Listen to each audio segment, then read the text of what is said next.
বাঙাল আপনারা জানেন যে আগামী বিগত 4 তারিখ যে আমাদের এখানে বিধানসভা যে নির্বাচনের যে রেজাল্ট হয়, সেই রেজাল্টে তৃণমূল কংগ্রেস আমরা মানুষের যে আস্থা ভাজন করতে পারেনি। মানুষ আমাদেরকে সরকার থেকে চ্যুত করেছে। আমাদের যে মামাটি মানুষের যে সরকার ছিল, সেই সরকারকে আমরা মানুষ পছন্দ করেন এবং মানুষ তাদের ভোটের মাধ্যমে তাকে এখান থেকে পশ্চিমবঙ্গের যে মসনদ থেকে সরায়।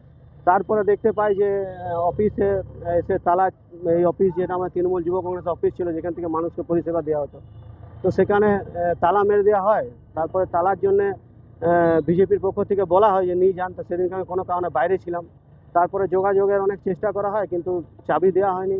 এরপর আমাদের এখন সেল দেখলাম যে যেই আমাদের পশ্চিমবঙ্গ থেকে তৃণমূল কংগ্রেস সরকার চলে যাওয়ার পরে সেল অ্যাক্টিভলি যে মানুষের পরিষেবা দেওয়ার যে জায়গা, সেলের অনেক এমন জায়গা আছে এই বার্নপুরের মধ্যে, আমি চোখে আঙুল দেখে সেল কর্তৃপক্ষকে দেখিয়ে দিতে পারি, যেখান থেকে অনেক কিছু ব্যবসা হয়, নিজেদের ব্যবসা চালানো হয়, নিজেদের পকেট ভরানো হয়, যারা সাধারণ মানুষ সারা নিজের পার্সোনাল বেনিফিটের জন্য, সেই সব জায়গা না কিছু করে আমাদের এইখানে যেহেতু মানুষের পরিষেবা দেওয়ার জায়গা, আমরা তৃণমূল কংগ্রেসের পতাকার তলে একটা বিরোধী শক্তি হিসাবে মানুষের জন্য আওয়াজ তুলব, বা সরকারের বিরুদ্ধে বা সরকারের ভালোতে মন্দতে আমরা সেটা এখানে কথা বলার একটা যে জায়গা ছিল, সেটাকে ভেঙে গুঁড়িয়ে দেওয়া হলো।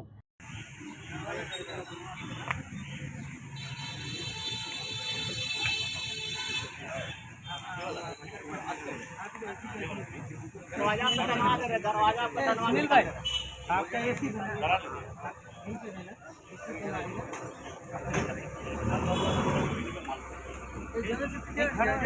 छोड़ दो, ये लोग सामान नहीं ले जाएंगे। आप घर चलिए। अरे नहीं नहीं, सुनो, निकाल दीजिए कान। ठीक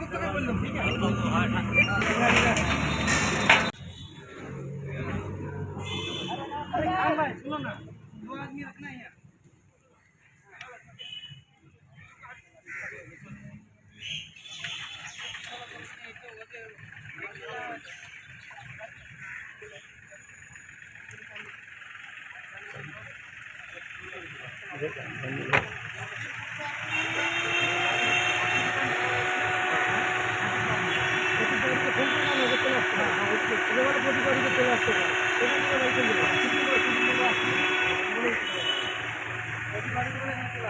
तोड़ा गया सर? हाँ सर, किस लिए तोड़ा गया? এটা কি কোনো